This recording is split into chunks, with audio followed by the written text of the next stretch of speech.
Reception முடிஞ்ச அன்னைக்கு night வந்து அந்த பையன் அந்த பொண்ணுக்கிட்ட வந்து பேசுகிறாரு. சரி, உங்கள் அப்பா வந்து எங்களை மதிக்கவே இல்லை, எங்களுக்கு பெரிய இம்பார்ட்டன்ஸ் கொடுக்கல, மண்டபத்தை பார்க்கும்போதோ இல்லை மண்டபத்துக்கு அரேஞ்ச்மெண்ட் போடும்போதோ எங்களை கூப்பிடல, இப்போ நீங்கள் பணம் செலவு பண்ணுறீங்கன்ற திமிரில் நீங்கள் வந்து எங்களை உதாசீனப்படுத்திட்டீங்க. அமாவாசை இன்னைக்கு நீ தலை குளிச்சிருக்க கூடாது அப்படின்னு. அந்த பொண்ணுக்கு முதல் நாள் அது தெரியல. சரி, அவங்க வந்து சரி ஓகேன்னு போயிட்டு இருக்காங்க. அடுத்த நாள் என்னன்னா, அவங்க ஆஃபீஸ் கிளம்புறதுக்கு முன்னாடி பட் பேரண்ட்ஸ் வரைக்கும் போயிடுது. எப்போன்னா இந்த ஹனிமூன் பிரச்சனை வந்து இவங்க வந்து நாங்கள் உங்கள் பொண்ணுக்கு இதில் இன்ட்ரெஸ்டே இல்லை, அவளுக்கு என் கூட வாழவே விருப்பம் இல்லை அப்படின்னு பேசும்போது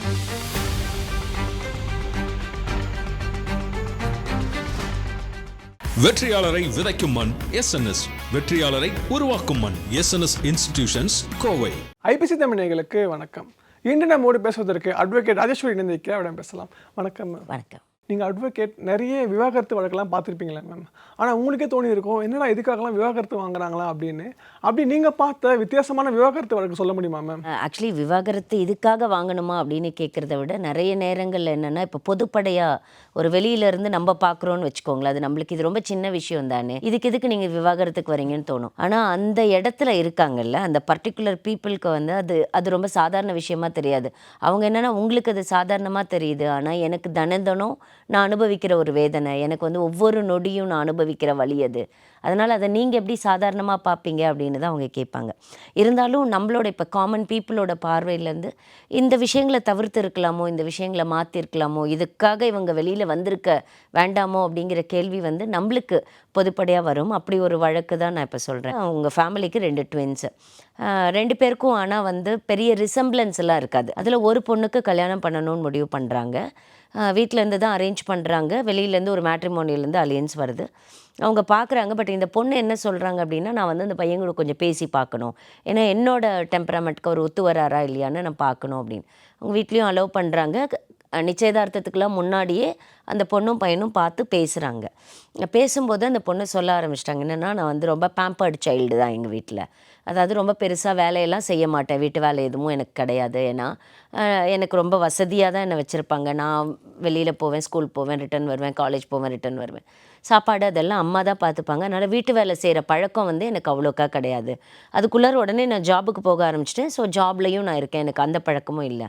உங்கள் வீட்டில் எப்படி அப்படின்னு கேட்குறாங்க. அந்த பையன் வந்து எங்கள் வீட்லேயும் அப்படியெல்லாம், எனக்கு ஒரு தங்கச்சி இருக்கா, அவளும் ரொம்ப பேம்பர்ட் சைல்டு, எதுவுமே அவளுக்கு நாங்கள் வேலை கொடுத்ததில்ல, அதனால் நாங்கள் வந்து உன்னை அதே மாதிரி தான் பார்ப்போம். அந்த பொண்ணை எப்படி என் தங்கச்சி எப்படி பார்க்குறோமோ அப்படி தான் என் அம்மாவும் உன்னை பார்க்க போகிறாங்க. என் அம்மா கொஞ்சம் வந்து ஸ்பிரிச்சுவல் டைப்பு, சாமியெல்லாம் நிறைய கும்பிடுவாங்க, இதெல்லாம் அப்படி சொல்லிடுறாரு. அப்போ இந்த பொண்ணு என்ன சொல்கிறாங்கன்னா, நீங்கள் என்கிட்ட இருந்து வந்து ரொம்ப ஒரு ட்ரெடிஷ்னல் ஒரு பொண்ணுக்குரிய விஷயங்களை நீங்கள் பெருசாக என்கிட்ட எதிர்பார்க்காதீங்க, ஏன்னா என்னோடய வளர்ப்பு முறை இப்படி தான் இருக்குது. அவர் எல்லாம் சொல்லி, அதெல்லாம் நீ கவலையே படாத, நான் உன்னை பார்த்துக்கிறேன், எனக்கு உன்னை ரொம்ப பிடிச்சிருச்சு, நான் எல்லாத்தையும் பார்த்துக்கிறேன், எங்கள் அம்மா உன்னை எதுவும் அந்த மாதிரியெல்லாம் தலையிட மாட்டாங்க. ஏன்னா அந்த பொண்ணுக்கு ஒரு பயம் இருக்குது, பார்க்குறா இல்லை இந்த மாதிரி மாமனார் மாமியாருங்களே எப்படி இருப்பாங்க அப்படி இருப்பாங்க. இப்போ அதெல்லாம் எக்ஸ்பிளைன் பண்ணுறா அவர்கிட்ட. எல்லாம் சொல்லி ஓகே பண்ணிடுறாங்க. கல்யாணம் எல்லாம் ஃபிக்ஸ் ஆகிடுது. திருமணம் வந்து ஒரு கோவிலில் நடக்குது. அதனால் கோவிலில் நடந்ததுனால அவங்களுக்கு பெருசாக எதுவும் இல்லை. ஏன்னா கோவிலில் வந்து உங்களுக்கு என்னென்னா, பெரிய அந்த ஃபார்மாலிட்டிஸ் எல்லாம் ஃபாலோ பண்ண மாட்டாங்க. ஒரு இடம் ஃபிக்ஸ் பண்ணுவாங்க, அங்கேயே ஐயர் எல்லாம் வச்சுருப்பாங்க. அதனால் அவங்களுக்கு அங்கே ஒன்றும் தெரியல. கல்யாணம் முடிஞ்சதுக்கப்புறம் ரிசப்ஷன் ஒன்று அரேஞ்ச் பண்ணுறாங்க. அந்த ரிசப்ஷன் அப்போ தான் ப்ராப்ளமே ஸ்டார்ட் ஆகுது. என்னென்னா, இந்த பொண்ணு வீட்டிலேருந்து தான் அரேஞ்ச் பண்ணுறாங்க. கல்யாண செலவு, அந்த ரிசப்ஷன் செலவு ஃபுல்லாக பொண்ணு வீட்டோடது அப்படிங்கிற முடிவு முன்னாடியே வந்து பையன் வீட்டில் சொல்லிடுறாங்க, எங்களால் ஷேர் பண்ண முடியாது, அதனால் நீங்கள் தான் ஃபுல்லாக பார்த்துக்கணுன்னு. இவங்க எல்லாமே இவங்களோட சைட்லேருந்து செலவு பண்ணுறதுனால இவங்களோட தேவைகளுக்கு தகுந்த மாதிரி பண்ணிகிட்ருக்காங்க. ஆனால் அந்த பையன் வீட்டில் எப்படி அவங்களுக்குள்ளார டாக்ஸ் எப்படி போயிட்டுருக்கு அப்படின்னா, இவங்க தான் செலவு பண்ணணும் அப்படின்னு நம்ம சொன்னாலும் நம்மக்கிட்ட கேட்கணும்ல. இவங்க வந்து நம்மக்கிட்ட எதுவுமே கேட்காம இவங்களே எல்லா ஏற்பாடுகளையும் பண்ணிக்கிட்டே இருக்காங்க. அவங்களுக்கு இப்போ எப்படின்னா, அவங்க செலவு பண்ணுறதுனால அவங்க ஒரு மண்டபம் பார்க்குறாங்க, மண்டபம் மட்டும் இவங்கக்கிட்ட கேட்குறாங்க. அப்புறம் டெக்கரேஷன்னா ஓகே இது நல்லாயிருக்கு, இதை பண்ணிக்கலாம் அப்படின்னு முடிவு பண்ணிடுறாங்க. அவங்க பெருசாக இவங்களை கூப்பிட்டு கலந்து ஆலோசிக்கல. ஒரு பாயிண்ட் ஆஃப் டைமில் கல்யாணத்துக்கு கூப்பிடுறாங்களே, இப்போ நீங்கள் வந்து ரிசப்ஷன், அது மேரேஜ் கிடையாது. இப்போ ரிசப்ஷன் அப்போ என்னென்னா, பொண்ணு மாப்பிள்ளை மேலே ஸ்டேஜில் நிற்கிறாங்க, கீழே அப்பா அம்மாலாம் அவங்க வரவங்கள கூப்பிடுவாங்க. இந்த பொண்ணோட அப்பா அம்மா போய் அவங்களோட ரிலேட்டிவ்ஸ் அவங்களுக்கு சார்பாக, அவங்க அப்பா வந்து கொஞ்சம் சோஷியலி ரொம்ப லிங்க்டு, நிறைய அசோசியேஷன்ஸ்லலாம் இருக்கார் அவர். அதனால் அவருக்கு தெரிஞ்ச நிறைய பேர் வராங்க. இவங்க போய் அவங்கள கான்சென்ட்ரேட் பண்ணி வாங்கன்னு கூப்பிடுறாங்க. பொண்ணு வீட்டு சைடில், பையன் வீட்டு சைடில் என்ன பிரச்சனை அப்படின்னா, எங்களை சார்ந்தவங்கள யாரையும் இவங்க வந்து கூப்பிடவே இல்லை, வாங்கன்னு கூப்பிடலை, கூட்டிகிட்டு போகல, உட்கார வைக்கல, சாப்பிட சொல்லலை. இவங்க அவங்க சைட்லேருந்து வரவங்கள மட்டும் பார்க்குறாங்க. இது வந்து இவங்களுக்குள்ளாரையே டாக்ஸ், அதாவது இந்த பையன் வீட்டு சைடில் அவங்களுக்குள்ளாரையே பேசிக்கிறாங்க, பொண்ணு வீட்டு சைட்லேருந்து அவங்களுக்கு. ரிசப்ஷன் முடிஞ்ச அன்னைக்கு நைட்டு வந்து அந்த பையன் அந்த பொண்ணுக்கிட்ட வந்து பேசுகிறாரு. இந்த மாதிரி உங்கள் அப்பா வந்து எங்களை மதிக்கவே இல்லை, எங்களுக்கு பெரிய இம்பார்ட்டன்ஸ் கொடுக்கல, பாருங்கள் முன்னாடி வச்சுருக்க பேர் போர்டிலலாம் கூட எங்களோட பேரெல்லாம் எதுவுமே இல்லை, நீங்கள் வந்து மண்டபம் கூப்பிடும்போதும் எங்களை மண்டபத்தை பார்க்கும்போதோ இல்லை மண்டபத்துக்கு அரேஞ்ச்மெண்ட் போடும்போதோ எங்களை கூப்பிடல, அப்போ நீங்கள் பணம் செலவு பண்ணுறீங்கன்ற திமிரில் நீங்கள் வந்து எங்களை உதாசீனப்படுத்திட்டீங்க. ஒரு பொண்ணு வந்து அவளோட இது என்னென்னா, அவள் உடனே வந்து அப்படிலாம் கிடையாது, இதில் என்ன உங்களுக்கு உதாசீனப்படுத்துறதுக்கு இருக்குது, நாங்கள் எதேச்சியாக வந்தோம், எங்களுக்கு பிடிச்சிருந்தது, சரி ஓகேன்னு சொன்னோம், ஆனால் உனக்கு தான் நான் அப்பப்போ அனுப்பிக்கிட்டே இருந்தேனே, இப்போ நான் இந்த டெக்கரேஷன் ரெடி பண்ணுறேன், ஓகே பண்ணுறேன் அப்படின்னு உனக்கு நான் ஃபோட்டோ அனுப்பிச்சேன், உனக்கு எதனாவது அப்ஜெக்ஷன் இருந்தால் நீ சொல்ல வேண்டியது தானே, இல்லை எனக்கு பிடிக்கல, நான் நேரில் வந்து பார்க்கணுன்னு நினைக்கிறேன், நீயே உள்ளே வரலாமே. ஆனால் இந்த பொண்ணு அவங்க அப்பாவை விட்டு கொடுக்காம பேசுகிறாள். அதாவது எங்கள் அப்பாலாம் அப்படி பண்ணலை, அவர் கரெக்டாக தான் பண்ணுறார். இவருக்கு உடனே ஒரு கிரட்ஜ் ஃபார்ம் ஆகிடுது. என்ன நினைக்கிறாருன்னா, அவங்க அப்பா தப்பு பண்ணுறாரு, நம்ம சுட்டி காட்டினதுக்கு அப்புறமும் அவள் அவங்க அப்பாவை விட்டு கொடுக்காம பேசுகிறா அப்படிங்கிறது தான் அவருக்கு அந்த பாயிண்ட்லேருந்து.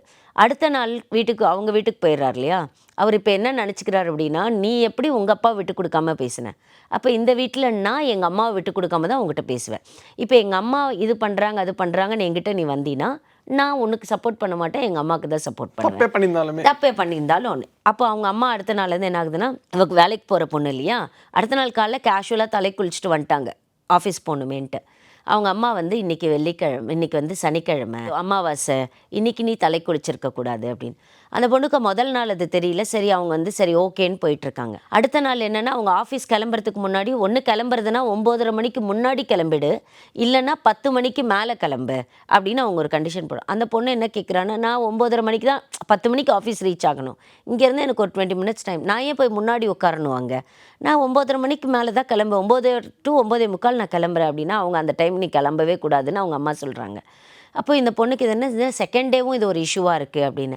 அடுத்த நாள் அவங்க என்ன சொல்கிறாங்கன்னா, சாப்பாடெல்லாம் வந்து செஞ்சு வச்சுருக்காங்க, முதல் நாள் என்ன பண்ணுறாங்க, சாப்பிட்டு போமான்னு சொல்கிறாங்க, செகண்ட் டே அவங்க சாப்பிட்டு போமான்னு சொல்லலை. இப்போ இந்த பொண்ணுக்கு ஒரு மனசில் ஒரு சங்கடம் வந்து பையன்கிட்ட சொல்கிறாங்க, என்ன திடீர்னு உங்கள் அம்மா தலை குளிக்கிறதுக்குலாம் கண்டிஷன் சொல்கிறாங்க, 4 கிழமையில் பார்த்து தான் தலை குளிக்கணும்னு சொல்கிறாங்க, கிளம்பும்போது இத்தனை மணிக்கு தான் கிளம்பணும், இத்தனை மணிக்கு முன்னாடி கிளம்பணும். அப்போ இந்த பையன் என்ன சொல்கிறான்னா, எங்கள் அம்மாவோட ரூல்ஸ் அதுதான், எங்கள் அம்மா அப்படி தான் இருப்பாங்க, நீ வச்சு எங்கள் அம்மா வச்சு அட்ஜஸ்ட் பண்ணிக்கிறனா அட்ஜஸ்ட் பண்ணிக்கோ, எங்கள் வீட்டில் இதான் ரூல்ஸு. இது கல்யாணமாகி ஒரு 4 நாள் தான் அடுத்த 2வது கட்டத்துக்கு அது மூவ் ஆகிடுது. அப்போ இந்த பொண்ணுக்கு என்னென்னா, அப்போ பையன் வந்து அன்னைக்கு நீ என்னை பார்த்துக்கிறேன்னு சொல்லி தானே கல்யாணம் பண்ணி கூப்பிட்டு வந்தேன், இதெல்லாம் ஒன்றும் பெருசாக நாங்கள் ஸ்பிரிச்சுவாலிட்டிலாம் உன் தலையில் கட்ட மாட்டோன்னு, இப்போ நீ திடீர்னு வந்து தலை குளிக்கிறதுக்கு ஒரு கண்டிஷனு, வீட்டை விட்டு கிளம்புறதுக்கு ஒரு கண்டிஷனு உங்கள் அம்மா போடுறாங்கன்னு கேட்க மாட்டேங்கிற. ஸோ அப்போ அவங்களுக்கு அங்கேருந்து அடுத்த ஒரு கிரட்ஜு. அடுத்த நாள் என்ன ஆகுதுன்னா, தங்கச்சி வந்து 9:30 மணிக்கு அப்புறம் கிளம்புறாங்க. உன் தங்கச்சி கிளம்பும்போது நான் ஏன் கிளம்பக்கூடாது, நான் எனக்கு மட்டும் அந்த கண்டிஷன் என்ன, இல்லை என் தங்கச்சிக்கு கிடையாது, நீ வந்து கல்யாணமாகி வந்திருக்கிற பொண்ணு, மருமக கிளம்புறதுக்கு தான் இந்த நேரம் அப்படின்னு அவங்க ஒரு கண்டிஷன். இப்படியே இவங்க ஒன்று ஒன்றா, இந்த பொண்ணுக்கு கோவம் வந்தால் என்ன ஆகுதுன்னா, அப்போ பக்கத்தில் அவங்க அப்பா வீடு அங்கேருந்து ஒரு 3 கிலோமீட்டர் 4 கிலோமீட்டர் டிஸ்டன்ஸ்.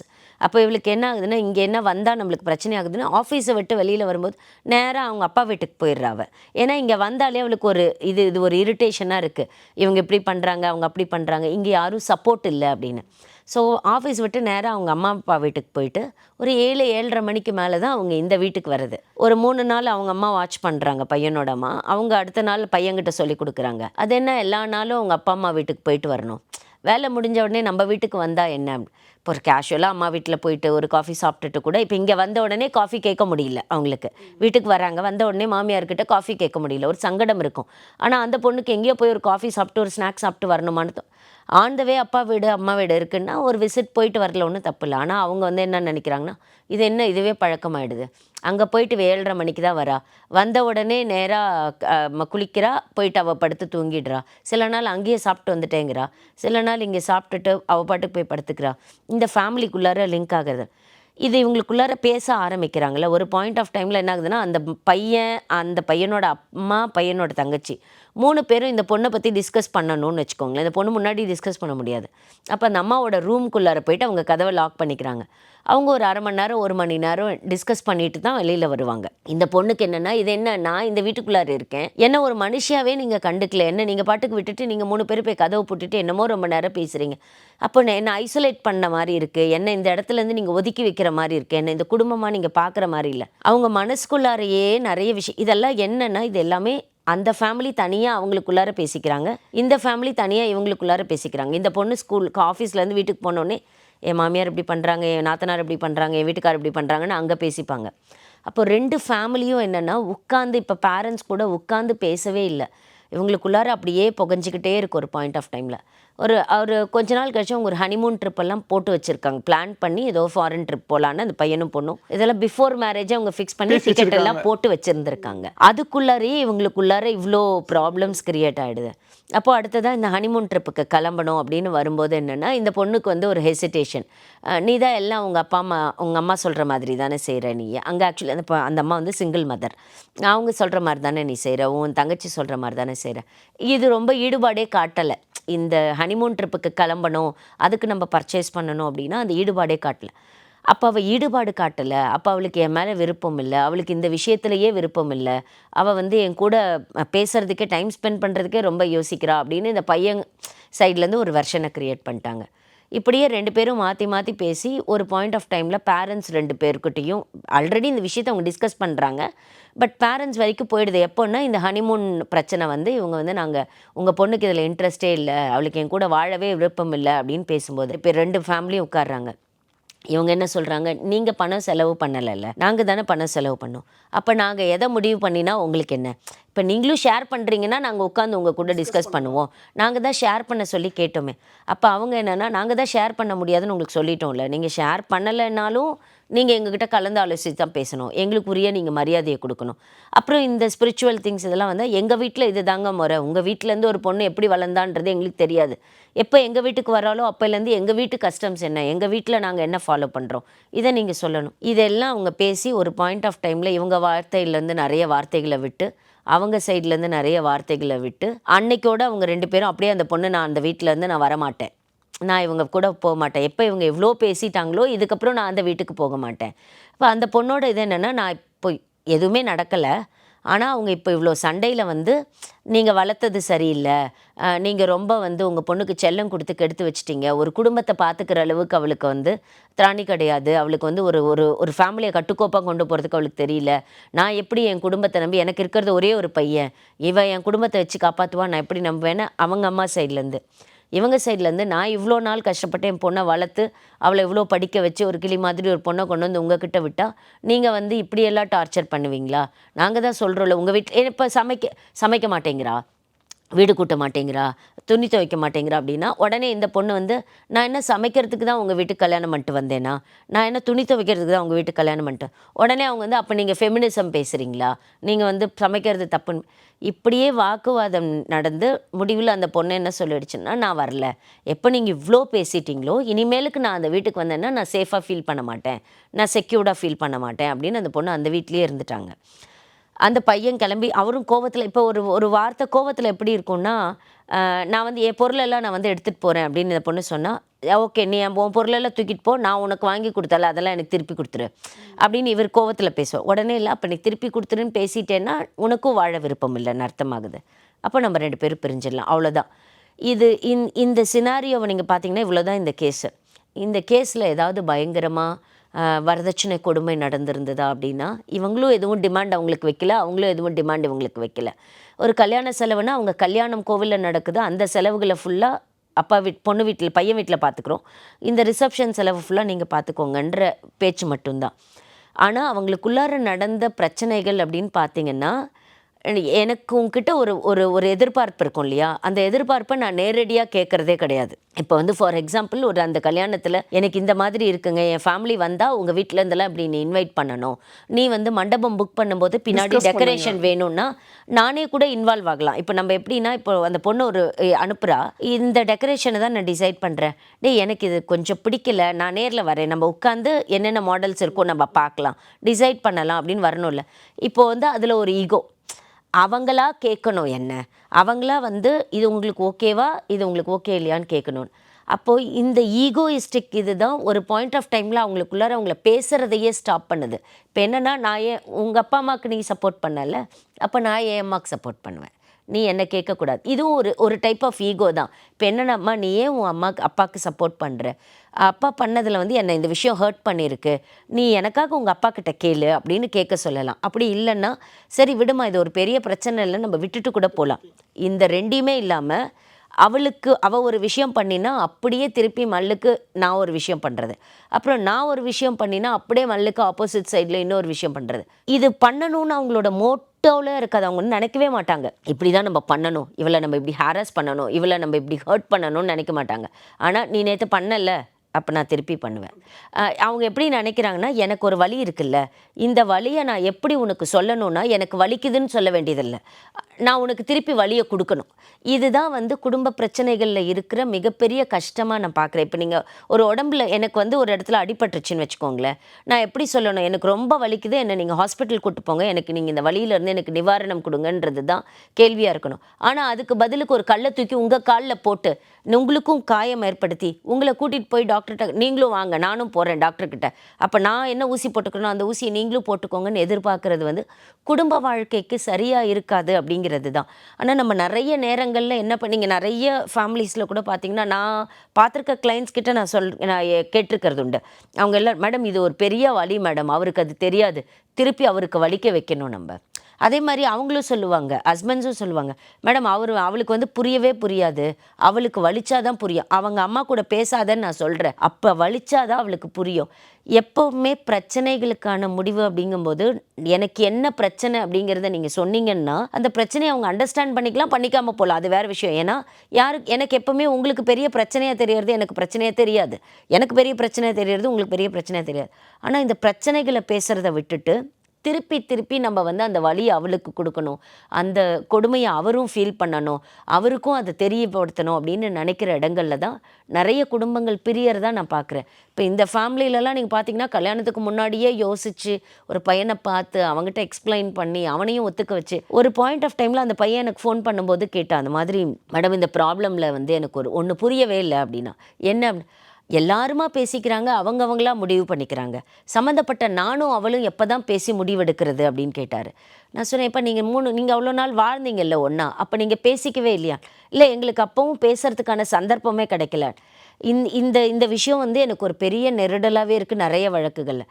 ஒரு ஹஸ்பண்ட் அண்ட் ஒய்ஃப் 2 பேரும் சேர்ந்து ஒரு வாழ்க்கையை லீட் பண்ணுறாங்க, ஆனால் ஒரு ஹஸ்பண்டாக ஒய்ஃப் கிட்டையும் ஒய்ஃபாக ஹஸ்பண்ட் கிட்டையும் பேசுகிறதுக்கு எங்களுக்கு டைமே கிடைக்கல அப்படிங்கிறாங்க. ஒரு கூட்டு குடும்பத்தில் தான் இது கிடைக்கலையா அப்படின்னா அப்படியும் இல்லை, அவங்க வந்து தனி செப்பரேட் ஃபேமிலியில் இருப்பாங்க, ஆனால் எனக்கு டைம் கிடைக்கல அப்படிம்பாங்க. அதுக்கு காரணம் என்னன்னு நான் நினைக்கிறேன் அப்படின்னா, அந்த டைமை எடுத்துக்கிறதுக்கு அவங்க முயற்சி பண்ணுறது இல்லை. அவங்க மற்ற விஷயங்களுக்கெல்லாம் கொடுக்குற இம்பார்ட்டன்ஸை வந்து எனக்கும் உனக்கும் நடுவில் ஒரு மன சங்கடம் இருக்கு இல்லையா, இந்த மன சங்கடத்தை களையிறதுக்கு நம்ம 2 பேரும் மனசு விட்டு முதல்ல பேசணும். நானாக பேசணும், நீயாக பேசணும், அது ரொம்ப முக்கியம். அங்கே நான் வந்து யாருக்காகவோ கட்டுப்பட்டு அப்பாவுக்காக நிறைய விஷயங்களை மறைச்சிட்டு பேசுவாங்க பசங்க, அப்பா முன்னாடி இதை சொல்லக்கூடாது, முக்கியமாக இது அப்பாவுக்கு தெரியக்கூடாது, முக்கியமாக இது அம்மாவுக்கு தெரியக்கூடாது. அங்கே தான் பிரச்சனைகள் வளர்றதாவே நாங்கள் பார்க்குறோம். மனசு விட்டு அந்த நேரம் எடுத்து பிரச்சனைகளை பேசிட்டாங்க அப்படின்னாலே பிரச்சனையே இல்லாமல் ஒரு கேஸில் டைவர்ஸ் வரைக்கும் வந்து அவங்க பிரிஞ்சே போயிட்டாங்க. ஆனால் நான் பிரியும்போது அவங்களுக்கு என்னென்னா, சரி பரவாயில்ல, இதில் 6 மாதத்துக்குள்ளே எங்களுக்கு இவ்வளோ பிரச்சனை வந்துருச்சு, நாங்கள் எங்கேருந்து 60 வருஷம் சேர்ந்து வாழ போகிறோன்னு அவங்க பிரிஞ்சு போயிட்டது ஓகே தான்.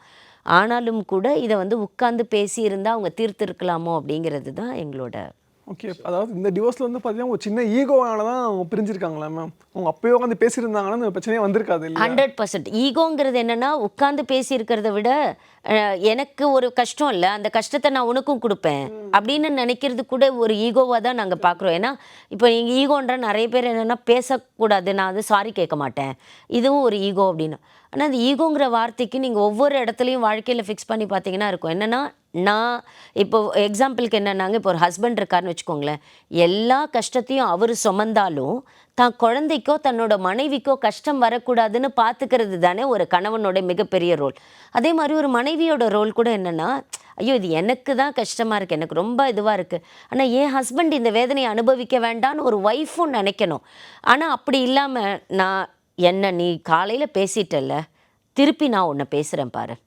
என்ன நீ அடிச்சிட்டல்ல, நான் திருப்பி உன்னை எப்படி அசிங்கப்படுத்துறேன் பாரு. அப்படின்னு நம்ம நெனைக்கிற இடங்கள்ல தான் இந்த ஈகோ ரொம்ப அதிகமா வேலை செய்றதா நான் நெனைக்கிறேன். நான் ஆக்சுவலாக ஒரு நெக்ஸ்ட் கொஸ்டின் கேட்க வந்தேன். என்ன கேட்க வந்தேன்னா, டிவோர்ஸ் அதிகரிக்க காரணம் வந்து லவ் மேரேஜா, அரேஞ்ச் மேரேஜா, இல்லை சோஷியல் மீடியாவா கேட்க வந்தேன். ஆனால் நீங்கள் முன்னாடியே சொல்லிட்டீங்க, டிவோர்ஸ் அதிகரிக்கிறதுக்கு காரணம் வந்து ஈகோ தான் அப்படி சொல்லியிருந்தீங்க இல்லையா?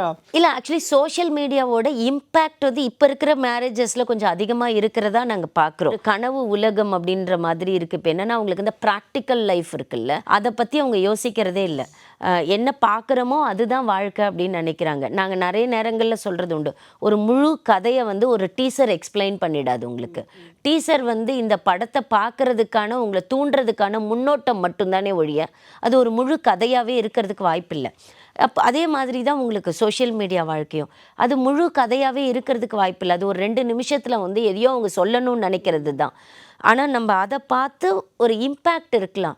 பட் என்னை பொறுத்த வரைக்கும் நான் எப்பவுமே என்னன்னா, அரேஞ்ச்டு மேரேஜஸாக இருந்தாலும் சரி, நீங்க வந்து லவ் மேரேஜஸாக இருந்தாலும் சரி, அடுத்தவங்க சொல்லி கொடுத்து வாழற வாழ்க்கை வந்து ஒர்க் அவுட்டே ஆகாது. நான் எல்லா இடத்துலையும் கேட்கறது அது, ஹஸ்பண்ட் அவரா நடந்துக்கணும். ஆனா, அவர் மாறி வந்து இம்ப்ரெஸ் பண்றதுக்காக சில புது விஷயங்கள திணிக்கிறார்ல, அப்பதான் வந்து பிரச்சனையாகுது. இப்போ ஒரு ஹஸ்பண்ட் வந்து, நான் இந்த வழக்குல கூட அத நான் சொல்லுவேன். அந்த கணவனால செய்ய முடியாது. ஆனா, அவர் முதல் 1 மாசம் என்ன பண்ணியிருக்காருன்னா, இந்த பெண்ணுக்கு சமைக்க தெரியாதுல்ல, இந்த பெண்ணுக்கு வீட்டு வேலை எதுவுமே செய்ய தெரியாது. அப்போ இவர் என்ன பண்ணியிருக்காரு அப்படின்னா, இவரே அந்த வேலையெல்லாம் அந்த பொண்ணுக்கு ஹெல்ப் பண்ணியிருக்காரு. நான் பார்த்துக்கிறேன். வீடெல்லாம் எங்க அம்மா கூட்ட சொன்னா கூட, அவங்க வந்து என்னன்னா, இவங்களோட ரூமை மட்டும் இவங்க கூட்டி அனுப்பினும், ஹாலை அவங்க அம்மா கூட்டிட்டு இருக்காங்க. இப்போ இவர் என்ன சொல்றாருன்னா, நான் கூட்டிக்கிறேன் ஹாலை, நீ கவலைப்படாத அப்படின்னு. அவரே ரூமை கூட்டி ஹாலுக்கு கொண்டு வந்துடுற வேலையை அவர் பார்த்துக்கிறாரு. ஒரு பாயிண்ட் ஆஃப் டைமில் அவர் என்ன சொல்கிறாருன்னா, நான் இவளுக்கு எவ்வளோ பண்ணேன், இவளுக்கு சமைக்க தெரியாதுன்னா நான் சமைச்சு கொடுத்தேன், இவளுக்கு வீடு கூட்ட தெரியாதுன்னா நான் வீடு கூட்டி கொடுத்தேன், எல்லா வேலையும் ஒரு பொண்ணு மாதிரி நான் பார்த்துக்கிட்டேன்ல, அப்போ எனக்காக இவ போய் அவங்க அப்பா கிட்ட சண்டை போடுறதுல என்ன தப்பு அப்படின்னு ஒரு கேள்வி கேட்குறார். எனக்காக போய் பேசலாம்ல அவங்க அப்பா கிட்ட, எனக்காக அவங்க அப்பாவை வந்து என்கிட்ட சாரி கேட்க சொல்லலாம்ல அவள். பட் நீங்கள் எவ்வளோ வேலைகள் செஞ்சாலும் அந்த பொண்ணால் அப்பாவுக்கு ஒரு ரோல் இருக்கும்ல, அதை அவளால் கீழே இறக்கவே முடியாது. தான் அப்பா மேலே அவளுக்கு வச்சிருக்கிற மரியாதையவோ, தான் அப்பாவுக்காக அப்பா செய்கிறது தான் சரி அப்படின்னு நினைக்கிறாள், இதை மாற்றிக்க முடியாதுங்கதான். அப்போ இங்கே மற்றவங்களுக்காக நம்ம நடிக்கிறத விட்டுட்டு, நம்மளோட ஓன் கேரக்டர் இருக்கும்ல, என்னோட ஒரிஜினல் கேரக்டர் இருக்குல்ல, அதை எப்போ நம்ம வந்து ஹஸ்பண்டும் ஒய்ஃபும் ஷேர் பண்ணிக்கிறாங்களோ அப்போ தான் ஒரு ரியாலிட்டி நடக்குங்கிறதான். சோஷியல் மீடியா வந்து ஒரு தேர்ட் இம்பேக்ட் தான். இது மட்டும் காரணம்னால நீங்கள் சொல்ல முடியாது. இதுவும் ஒரு காரணமாக இருக்கலாம், அவ்வளோதான். Okay ma'am. இப்போ ஒருத்தவங்க டிவோர்ஸ் வாங்குறாங்கன்னா என்னென்ன காரணங்கள்லாம் சொல்லி மேம் டிவோர்ஸ் வாங்கலாம்? செக்ஷன் வந்து இப்போ நீங்கள் வந்து ஹிந்து மேரேஜஸ் ஆக்ட்னு வச்சுக்கோங்களேன். அதில் வந்து இப்போ நீங்கள் குரியாலிட்டி ஒரு கிரவுண்டாக காட்டலாம். குரியாலிட்டினா, என்னை ரொம்ப கொடுமைப்படுத்திட்டா, என்னை மென்டலாக ஹாரஸ் பண்ணிட்டாங்க, என்னை வந்து ஃபிசிக்கலாக ஹாரஸ் பண்ணிட்டாங்க, ஃபினான்ஷியலாக ஹாரஸ் பண்ணிட்டாங்க, இந்த மாதிரியான குரியாலிட்டி சொல்லி கேட்கலாம். பட் இந்த குரியாலிட்டி அப்படிங்கிறது வந்து எது குரியாலிட்டி அப்படிங்கிறது டிசைட் பண்ண முடியாது. சட்டத்தில் வந்து எதெல்லாம் குரியாலிட்டி அப்படின்னா, இப்போ ஒரு மனிதனையோ அல்லது ஒரு பெண்ணையோ வந்து மென்டலாக ஒருத்தர் ஹாரஸ் பண்ணுறாரு அப்படின்னா, அது கூட இட் அமௌண்ட்ஸ் டு குரியாலிட்டி. அப்போ எனக்கு எது மென்டல் ஹாரஸ்மெண்ட்டுங்கிறது அந்த பெண் தான் சொல்ல முடியும். இப்போ அந்த பொண்ணு வந்து என்னை வேலைக்கு போகக்கூடாதுன்னு ஸ்டாப் பண்ணுறாங்க அப்படின்னா, it amounts to mental cruelty. இல்லை என்னை வந்து நீ எங்கள் அப்பா அம்மாவை பார்த்து பேசவே கூடாதுன்னு சொல்கிறாங்க அப்படின்னா, அதுவும் குரியாலிட்டியில் வரும். என்னை வந்து டெய்லி நீ வந்து இத்தனை மணிக்கு தான் வெளியில் போகணும், இத்தனை மணிக்கு தான் உள்ளார வரணும்னு என்னை கண்ட்ரோல் பண்ணுறாங்க அப்படின்னா, அதுவும் குரியாலிட்டியில் வரும். அப்போ அந்த குரியாலிட்டி அப்படிங்கிற செக்ஷனுக்குள்ளார நீங்கள் என்னென்ன உங்களோட கஷ்டங்கள் இருக்கோ அது எல்லாத்தையுமே கொண்டு வந்துக்கலாம். அடல்ட்ரி ஒரு கிரவுண்டு, அதாவது ஹஸ்பண்டோ அல்லது ஒய்ஃபோ கல்யாணத்துக்கு அப்பாற்பட்டு வேறொரு உறவில் இருக்கிறாங்க அப்படின்னா, அதில் ஒரு கிரவுண்டு கேட்கலாம் அவங்க. இம்பார்ட்டன்ஸி ஒரு கிரவுண்டு, அல்லது ஹஸ்பண்டோ அல்லது ஒய்ஃபுக்கோ அவங்களுக்கு குழந்தை பெற்று தரதுக்கோ அல்லது செக்ஷுவல் லைஃப்பில் இன்வால்வ் ஆகிறதுக்கோ அவங்களுக்கு தகுதி இல்லை அப்படிங்கிற பட்சத்தில் அதையும் நம்ம கிரவுண்ட்ஸாக எடுக்கலாம். அல்லது அவங்களுக்கு ஏதாவது ஒரு டிசீஸ் இருக்குது, அதாவது வெனரல் டிசீஸ், அதாவது ஒருத்தர்கிட்ட இருந்து இன்னொருத்தருக்கு பரவுறதுக்கான டிசீஸ் இருக்குது, அந்த மாதிரி டிசீசஸ் இருந்தது அப்படின்னா அதை ப்ரூவ் பண்ண முடியும் அப்படின்னா அதுலேயும் டைவர்ஸ் வாங்கலாம். அல்லது அந்த கணவனோ அல்லது மனைவியோ ரொம்ப வருஷ காலமாக எங்கே இருக்காங்கன்னே தெரியல, அவங்களோட வேரபோட்ஸே எங்களால் கண்டுபிடிக்க முடியல, ஒரு 7 வருஷ காலத்தை கடந்து அவங்க இருக்காங்க அப்படின்னா அதையும் கேட்கலாம். டெசர்ஷன் கிரவுண்டு, இப்போ விட்டுட்டு போயிட்டாரு, இல்லை ஒய்ஃப் வந்து விட்டுட்டு போயிட்டாங்க, இவங்கள பராமரிக்கிறதில்ல, ஒரு ஒய்ஃபாவோ ஒரு கணவனாவோ பராமரிக்கிறதில்ல அப்படின்னா அந்த கிரவுண்ட்லேயும் டைவர்ஸ் கேட்கலாம். பட் காரணங்கள் இப்போ இது வந்து கிரவுண்ட்ஸு. நிறைய பேர் என்னென்னா இது இருந்தால் தான் அப்படி மேடம் குரியாலிட்டினா என்ன, எது குரியாலிட்டி அப்படின்னா அது வந்து ஒவ்வொரு கேஸுக்கும் வேறுபடும். அந்த பொண்ணோட உண்மையான மனநிலையை பாதிக்கிற மாதிரியோ அல்லது அந்த கணவனோட உண்மையான மனநிலையை பாதிக்கிற மாதிரியோ விஷயங்களை இவங்க பண்ணியிருந்தாங்க அப்படின்னா, அதை ரிப்பீட்டடாக பண்ணியிருந்தாங்க அப்படின்னா அப்போ அந்த கிரவுண்டில் நீங்கள் டைவர்ஸ் கேட்கலாம். ஸோ நிறைய விஷயங்கள் பகிர்ந்துக்கிட்டீங்க. உங்கள் நேரத்தை எங்களுக்காக செலவிட்டதுக்கு மிக்க நன்றி மேம். நன்றி. வெற்றியாளரை விதைக்கும் மண் எஸ்என்எஸ், வெற்றியாளரை உருவாக்கும் மண் எஸ்என்எஸ் இன்ஸ்டிடியூஷன்ஸ், கோவை.